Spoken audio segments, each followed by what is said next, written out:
दोस्तों, स्वागत हमारे YouTube चैनल में। मेरा नाम है आशीष और आज के इस वीडियो में मैं आप लोगों को इतिहास में सिंधु सभ्यता की विशेषताएं बताने वाला हूं। इससे पिछले वीडियो में मैंने आप लोगों को विशेषता तो बताया था, लेकिन उसमें थोड़ा ही बताया था, तो आज इसको पूरा बताएंगे। चलिए स्टार्ट करते हैं। यहाँ पर देखिए सिंधु सभ्यता की विशेषताएं। तो सिंधु सभ्यता का जो विशेषता हुआ वो क्या सब हुआ, तो उसके बारे में जानेंगे। देखिए सिंधु सभ्यता की विशेषताएं में पहला है कि सिंधु सभ्यता एक नगरीय व्यवस्था थी, यानी शहरी सभ्यता थी। सिंधु सभ्यता कैसी थी? नगरीय। सिंधु सभ्यता कैसी थी? नगरीय थी। नगरीय यानी शहरी सभ्यता थी। सिंधु सभ्यता कैसी सभ्यता थी?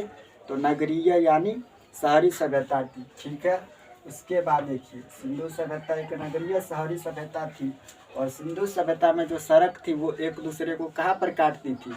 समकोण पर काटती थी। सड़क कहाँ पर काटती थी? एक दूसरे को समकोण पर। सड़क जो थी सिंधु सभ्यता में वो एक दूसरे को कहाँ पर काटती थी? समकोण पर काटती थी। और ये पूरब पश्चिम दिशा में था। किस दिशा में था? पूरब पश्चिम दिशा में। किस दिशा में था ये सड़क? पूरब पश्चिम दिशा में था। पूरब पश्चिम दिशा में सिंधु सभ्यता में जो सड़क था वो एक दूसरे को समकोण पर काटती थी और ये पूरब पश्चिम दिशा में। किस दिशा में थी? पूरब पश्चिम दिशा में, जिसके कारण जो हवा चलता था और हवा चलने के कारण क्या होता था कि सड़क स्वतः ही साफ हो जाते थे। ठीक है। तो समकोण पर कौन काटता था? सड़क। और सिंधु सभ्यता कैसी सभ्यता थी? तो नगरीय और शहरी सभ्यता थी। और सिंधु सभ्यता में लोगों का मुख्य आधार क्या था? कृषि करना। सिंधु सभ्यता में लोगों का मुख्य काम क्या था? कृषि प्लस व्यापार। कृषि और व्यापार करना। सिंधु सभ्यता के लोग का मुख्य काम का क्या था? कृषि और व्यापार करना। और सिंधु सभ्यता का मुख्य आधार था कृषि और व्यापार। और सिंधु सभ्यता के लोग जो थे वो किससे परिचित नहीं थे? युद्ध और तलवार से परिचित नहीं थे। किससे परिचित नहीं थे? युद्ध और तलवार से परिचित नहीं थे। युद्ध और तलवार से परिचित नहीं थे। मतलब क्या हुआ कि सिंधु सभ्यता में क्या था कि केवल तांबे का खोज हुआ था ना, तांबा और कांसा का खोज हुआ था, जिसके कारण युद्ध और तलवार का खोज नहीं हो पाया था। तो सिंधु सभ्यता के लोग युद्ध और तलवार से परिचित नहीं थे। उसके बाद है पश्चिमा में कि सिंधु सभ्यता का जो समाज था वो कैसा था? मातृसत्तात्मक। समाज कैसा था सिंधु सभ्यता में? समाज था मातृसत्तात्मक। समाज कैसा था? मातृसत्तात्मक था। सिंधु सभ्यता का समाज कैसा था? मातृसत्तात्मक। और यहाँ सिंधु सभ्यता में एक सींग वाले जानवर का इनके मुहरों पर, सिंधु सभ्यता के मुहर पर एक सींग वाले जानवर का क्या था कि सर्वाधिक चित्र मिला था। सिंधु सभ्यता में एक सींग वाले जानवर का, एक सींग वाले जानवर का क्या था कि सर्वाधिक चिन्ह मिला था। एक सींग वाले जानवर का सर्वाधिक चिन्ह मिला था किसमें? फारस की सभ्यता में।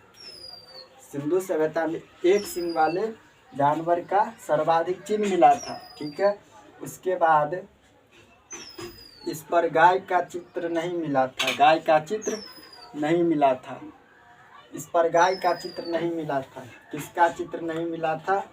चित्र नहीं मिला था किसका? गाय का। गाय का चित्र नहीं मिला था। इसमें किसका चित्र नहीं मिला था? गाय का। और यहाँ की लिपि क्या थी? भाव चित्रात्मक। लिपि कैसी थी? सिंधु सभ्यता का जो लिपि था, लिपि कैसी थी? यहाँ का लिपि भाव चित्रात्मक। भाव चित्रात्मक। यहाँ की लिपि कैसी थी? भाव चित्रात्मक, जिस पर केवल चित्र बने होते थे लेकिन उसे पढ़ा नहीं जा सकता था, है ना। तो यहाँ की लिपि कैसी थी? भाव चित्रात्मक थी। और यहाँ के लोगों का मुख्य आधार क्या था? कृषि और व्यापार। और सिंधु सभ्यता का जो विनाश हुआ, विनाश का सबसे बड़ा कारण किसको माना जाता है? बाढ़ को। विनाश का सबसे बड़ा कारण किसको मानते हैं? विनाश का कारण बाढ़ को माना जाता है। बाढ़ को। तो ये है आपको सिंधु सभ्यता की विशेषताएं। और यहाँ कपास की अधिक खेती होती थी। खेती किसकी होती थी अधिक? तो कपास की। यहाँ किसकी खेती अधिक होती थी? तो कपास की खेती अधिक होती थी। और सिंधु सभ्यता में प्रमुख पशु क्या था? बैल था। सिंधु सभ्यता में प्रमुख पशु क्या था? प्रमुख पशु क्या था? बैल। सिंधु सभ्यता में प्रमुख पशु क्या था? बैल था। ठीक है, अब इसको एक बार फिर से रिवाइज करते हैं। सिंधु सभ्यता की विशेषता क्या सब हुआ है ना? तो सिंधु सभ्यता पहला एक नगरीय यानी शहरी सभ्यता थी। ठीक, और सिंधु सभ्यता में जो सड़क थी वो एक दूसरे को समकोण पर काटती थी और ये पूरब पश्चिम दिशा में थी। किस दिशा में? पूरब से पश्चिम दिशा में, जिसके कारण हवा चलने पर क्या होता था कि सड़क स्वतः ही साफ हो जाती थी। और सिंधु सभ्यता में लोगों का मुख्य आधार क्या था? कृषि करना और व्यापार करना। और सिंधु सभ्यता के लोग युद्ध और तलवार से परिचित नहीं थे, क्योंकि उस समय में केवल तांबे और कांसा की खोज हुई थी, जिसके कारण सिंधु सभ्यता के लोग युद्ध और तलवार से परिचित नहीं थे। और यहाँ का समाज कैसा था? तो समाज था मातृ सत्तात्मक, यानी देवी और देवता दोनों को मानता था समाज। और यहाँ एक सींग वाले जानवर का सर्वाधिक चित्र मिला है किसमें?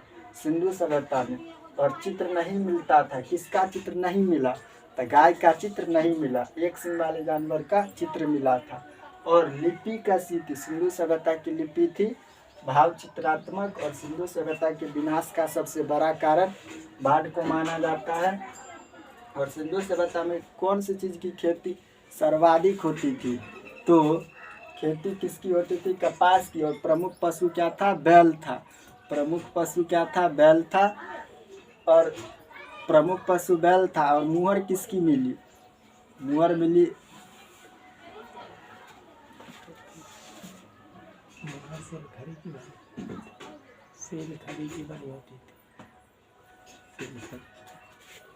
और यहाँ पर मुहर किसकी मिली सर्वाधिक?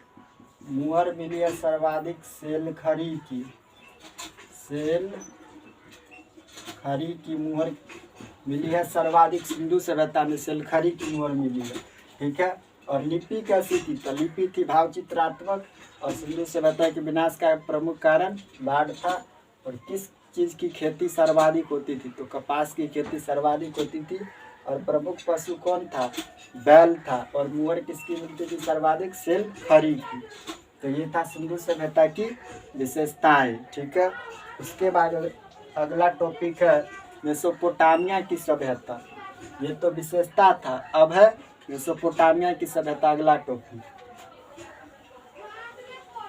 अब क्या पढ़ना है? मेसोपोटामिया की सभ्यता 10,000 ईसा पूर्व में। मेसोपोटामिया की सभ्यता कब हुआ? 10,000 ईसा पूर्व।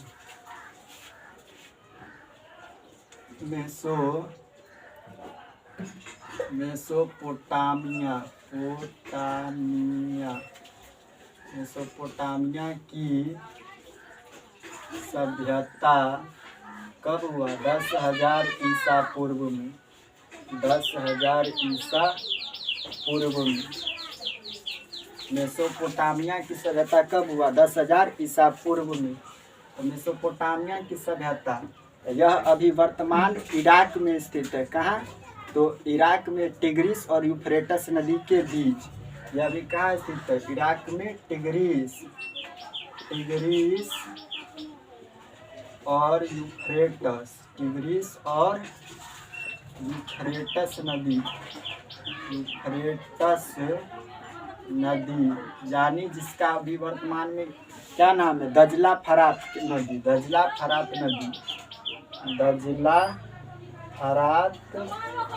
नदी। तो मेसोपोटामिया की सभ्यता वर्तमान इराक में स्थित है। टिग्रिस और यूफ्रेटस नदी यानी दजला फरात नदियों के बीच स्थित कौन है? मेसोपोटामिया की सभ्यता। और मेसोपोटामिया की सभ्यता एक ग्रामीण सभ्यता थी। मेसोपोटामिया की सभ्यता कैसी थी? तो ग्रामीण सभ्यता थी। मेसोपोटामिया की सभ्यता कैसी थी? ग्रामीण सभ्यता। लेकिन सिंधु सभ्यता कैसी थी? तो नगरीय यानी शहरी सभ्यता थी। और मेसोपोटामिया की सभ्यता ग्रामीण सभ्यता थी और यहाँ के लोगों का मुख्य भी आधार क्या था? कृषि करना। तो मेसोपोटामिया की सभ्यता का लोगों का मुख्य आधार क्या था? कृषि। मेसोपोटामिया की सभ्यता के लोगों का मुख्य आधार क्या था? कृषि करना। और मेसोपोटामिया की सभ्यता को 4 भागों में बांटा गया है। मेसोपोटामिया की सभ्यता को मेसोपोटामिया की सभ्यता को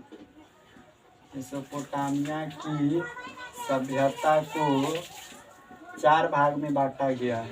मेसोपोटामिया की सभ्यता को 4 भाग में बांटा गया है। कौन कौन? सुमेरियन की सभ्यता, सुमेरियन की सभ्यता। उसके बाद है बेबीलोन की सभ्यता। उसके बाद असीरिया की सभ्यता और कैलेंड्रिया की सभ्यता।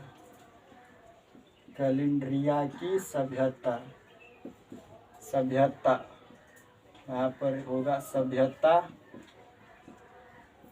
देखिए मेसोपोटामिया की सभ्यता जो था उसको 4 भाग में बांटा गया है। कौन कौन? सुमेरियन की सभ्यता, उसके बाद बेबीलोन की सभ्यता, असीरिया की सभ्यता और कैलेंड्रिया की सभ्यता। तो यहाँ पर एगो प्रश्न आता है कि झूलता हुआ बगीचा कहाँ स्थित है? तो बेबीलोन में। बेबीलोन में क्या स्थित है? झूलता हुआ बगीचा। झूलता हुआ बगीचा कहाँ स्थित है? तो बेबीलोन में स्थित है झूलता हुआ बगीचा। झूलता हुआ बगीचा कहाँ स्थित है? बेबीलोन में स्थित है। लेकिन इसको कौन अंत कर दिया? सिकंदर ने इसका अंत कर दिया। बेबीलोन इस सब का अंत कौन कर दिया? सिकंदर। इस सब का अंत कौन कर दिया? अंत कर दिया कौन? अंत कर दिया सिकंदर ने। सिकंदर ने क्या कर दिया? इस सब का अंत कर दिया और इस सब के स्थान पर क्या लाया? ग्रीक सभ्यता को थोप दिया। और इस सब के स्थान पर क्या थोप दिया? कौन सी सभ्यता को थोप दिया? तो ग्रीक सभ्यता को थोप दिया। कौन?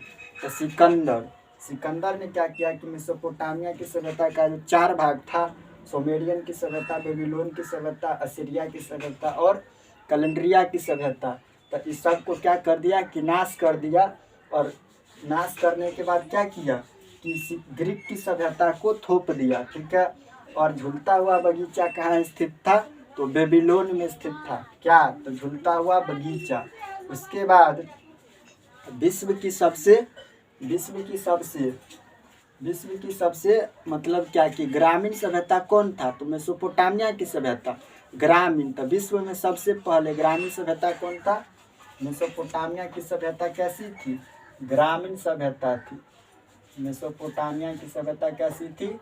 ग्रामीण सभ्यता थी। तो विश्व में सबसे पहले ग्रामीण सभ्यता कौन थी? तो मेसोपोटामिया की सभ्यता।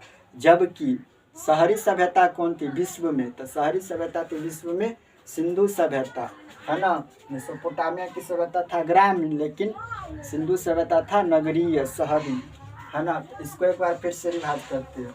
मेसोपोटामिया की सभ्यता का विकास कब हुआ? 10,000 ईसा पूर्व में। और मेसोपोटामिया की सभ्यता वर्तमान इराक में टिग्रिस और यूफ्रेटस नदी के बीच स्थित है, जिसका वर्तमान नाम क्या है? दजला फरात नदी। और मेसोपोटामिया की सभ्यता कैसी सभ्यता थी? ग्रामीण सभ्यता। और सिंधु सभ्यता थी नगरीय, शहरी सभ्यता। और मेसोपोटामिया की सभ्यता के लोगों का जो मुख्य आधार था वो क्या था? कृषि करना। और मेसोपोटामिया की सभ्यता ग्रामीण थी और इसको 4 भाग में बांटा गया था। सुमेरियन की सभ्यता, बेबीलोन की सभ्यता, असीरिया की सभ्यता और कैलेंड्रिया की सभ्यता। झूलता हुआ बगीचा बेबीलोन में स्थित था। इसके बाद सिकंदर ने इस सब का क्या कर दिया कि अंत कर दिया और इस सब के स्थान पर ग्रीक सभ्यता को थोप दिया। ठीक है। और विश्व में ग्रामीण सभ्यता कौन था? तो मेसोपोटामिया की सभ्यता। और नगरीय, शहरी सभ्यता कौन था? तो सिंधु सभ्यता। ठीक है। तो ये था आपको मेसोपोटामिया की सभ्यता। उसके बाद अगला टॉपिक है मिस्र की सभ्यता 3100 ईसा पूर्व। अगला है मिस्र की सभ्यता।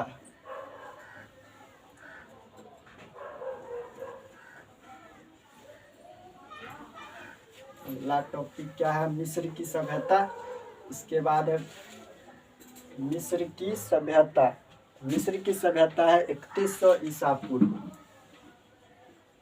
मिस्र की सभ्यता 3100 ईसा पूर्व में, ईसा पूर्व में मिस्र की सभ्यता। मिस्र की सभ्यता कहाँ है? मिस्र के रेगिस्तान में स्थित था मिस्र की सभ्यता। मिस्र की सभ्यता कहाँ स्थित था? तो मिस्र के रेगिस्तान में, मिस्र के रेगिस्तान में, रेगिस्तान में स्थित था। कौन? मिस्र की सभ्यता मिस्र के रेगिस्तान में स्थित था। और मिस्र की सभ्यता को नील नदी की देन कहते हैं। क्या कहते हैं मिस्र की सभ्यता को? मिस्र की सभ्यता को नील नदी की देन कहते हैं। नील नदी की देन किसे कहते हैं? मिस्र की सभ्यता को नील नदी की देन कहते हैं। और मिस्र की सभ्यता में किसका विकास हुआ था? तो सूर्य कैलेंडर, पिरामिड और मम्मी का विकास हुआ था। किसमें? मिस्र की सभ्यता में। मिस्र की सभ्यता में किसका विकास हुआ था? तो पिरामिड, पिरामिड, सूर्य कैलेंडर, सूर्य कैलेंडर तथा मम्मी, मम्मी का विकास किसमें हुआ था? पिरामिड, सूर्य कैलेंडर और मम्मी का विकास किसमें हुआ था?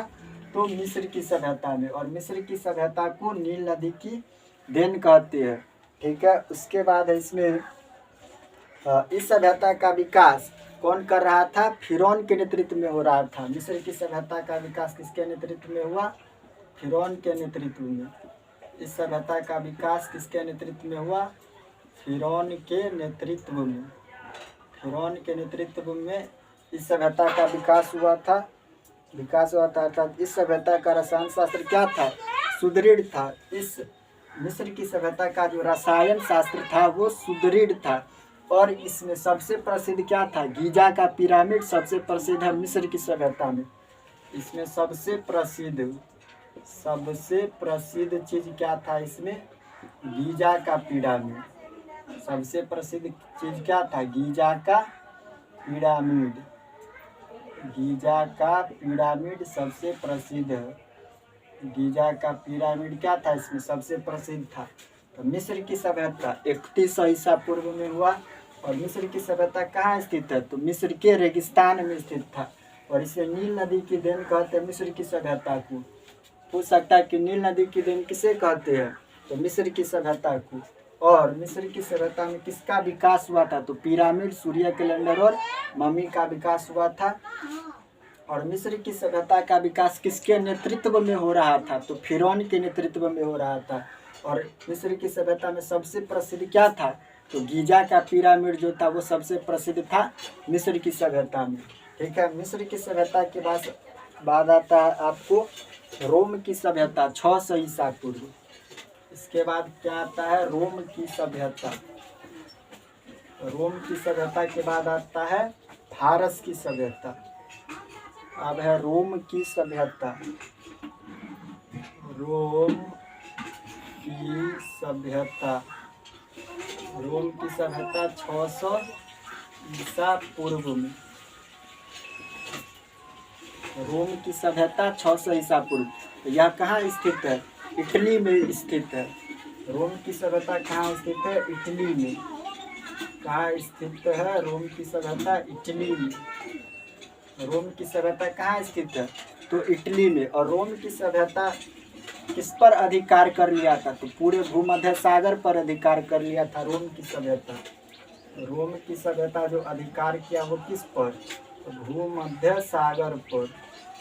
भूमध्य सागर पर क्या कर लिया था? रोम की सभ्यता अपना कब्जा जमा लिया था। उसके बाद क्या है? प्राचीन सभ्यता में सबसे विकसित सभ्यता थी। प्राचीन सभ्यता में सबसे क्या थी? रोम की सभ्यता विकसित सभ्यता थी। विकसित सभ्यता थी। कौन? तो रोम की सभ्यता विकसित सभ्यता थी। और इसमें क्या था? रोम की सभ्यता सबसे विकसित सभ्यता थी। इस सभ्यता के अब से सुरक्षित बचे हुए हैं जो पर्यटन का आकर्षण केंद्र है। और इस सभ्यता के दो सबसे बड़े राजा थे, जूलियस सीजर और अगस्टस। इसमें जो सबसे बड़े राजा कौन थे? दो राजा था। कौन कौन? जूलियस सीजर जूलियस सीजर और आगस्टस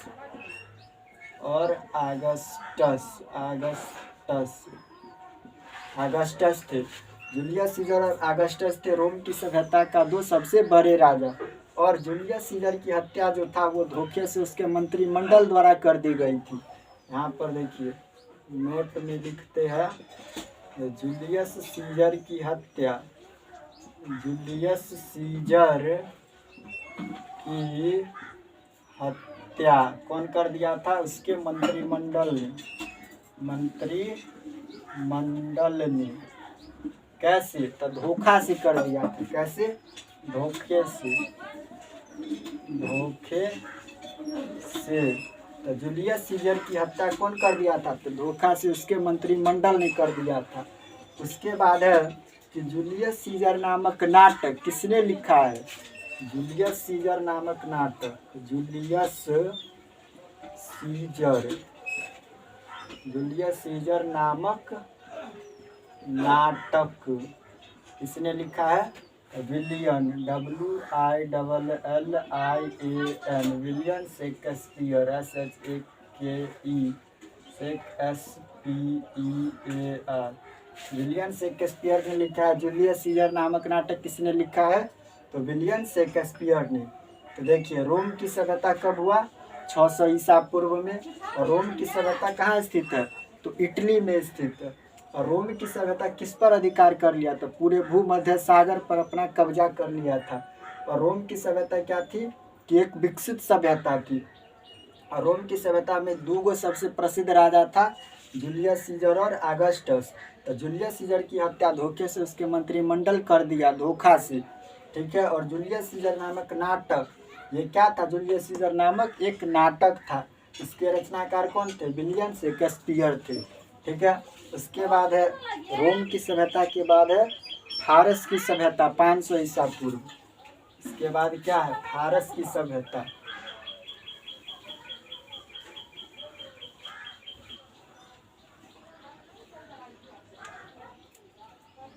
फारस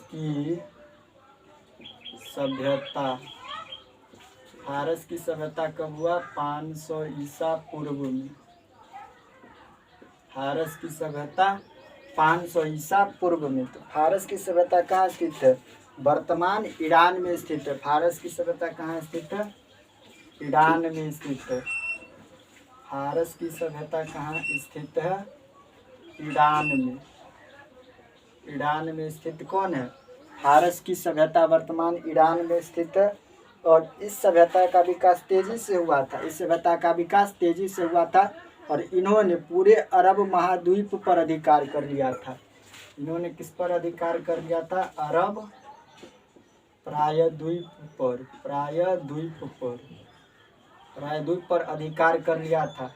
रोम की सभ्यता किस पर अधिकार किया था? पूरे भूमध्य सागर पर कब्जा किया। लेकिन फारस की सभ्यता किस पर अधिकार किया? तो अरब प्रायद्वीप पर अधिकार कर लिया था फारस की सभ्यता वाला।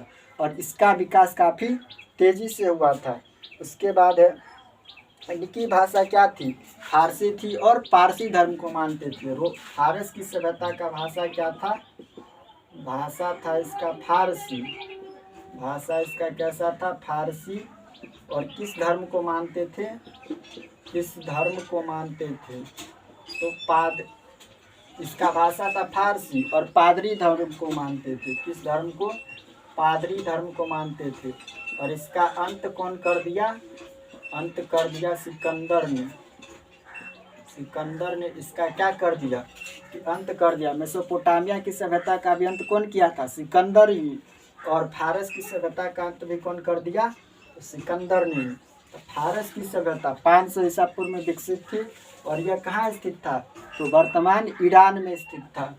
और फारस की सभ्यता अपना अधिकार किस पर कर लिया? तो अरब प्रायद्वीप पर। और रोम की सभ्यता वाला अपना अधिकार किया था पूरे भूमध्य सागर पर।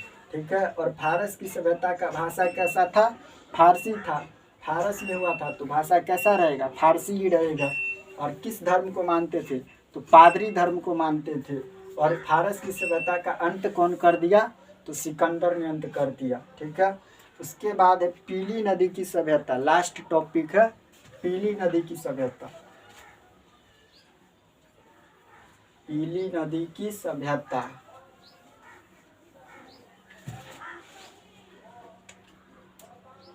पीली नदी की सभ्यता। पीली नदी की सभ्यता। पीली नदी की सभ्यता कहाँ स्थित है? तो चीन में स्थित है। पीली नदी की सभ्यता चीन में स्थित है। 5000 ईसा पूर्व में विकसित थी। पीली नदी की सभ्यता कहाँ स्थित है? तो चीन में। चीन में 5000 ईसा पूर्व में विकसित हुई थी। 5000 ईसा पूर्व में विकसित हुई थी। और यह पीली नदी की सभ्यता कौन सी नदी के तट पर थी? तो हांगहो नदी के तट पर थी, चीन में। पीली नदी की सभ्यता किस नदी के तट पर थी? हांगहो नदी। हांगहो नदी के तट पर। हांगहो नदी के तट पर थी पीली नदी की सभ्यता। और इसका विकास कब हुआ था? तो 5000 ईसा पूर्व में चीन में हुआ था। और यह अपने उपजाऊ भूमि के लिए प्रसिद्ध था। यहाँ की भूमि कैसी थी? उपजाऊ।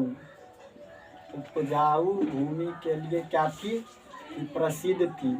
कौन? तो पीली नदी की सभ्यता। विकास कब हुआ था? चीन में 5000 ईसा पूर्व में। और यह किस नदी के तट पर थी? पूछ सकता है कि पीली नदी की सभ्यता किस नदी के तट पर थी? तो हांगहो नदी के तट पर। और हांगहो नदी कहाँ था? तो चीन में था। और यहाँ पीली नदी की सभ्यता जो थी वो अपने उपजाऊ भूमि के लिए प्रसिद्ध थी। तो यही था पीली नदी की सभ्यता। और यहीं पर आपका क्या होता है कि सिंधु सभ्यता समाप्त होता है। तो आदि ऐतिहासिक काल पढ़ लिए। तो आदि ऐतिहासिक काल में क्या सब पढ़े? सिंधु सभ्यता, कांसा और हड़प्पा पढ़े। ठीक, तो ये था आपको आदि ऐतिहासिक काल में सिंधु सभ्यता पढ़ लिए। इसके बाद हम अगले वीडियो में पढ़ेंगे ऐतिहासिक काल के बारे में क्या सब हुआ। तो आज के लिए इतना ही। मिलते हैं नेक्स्ट वीडियो में। तब तक के लिए जय हिंद, जय भारत।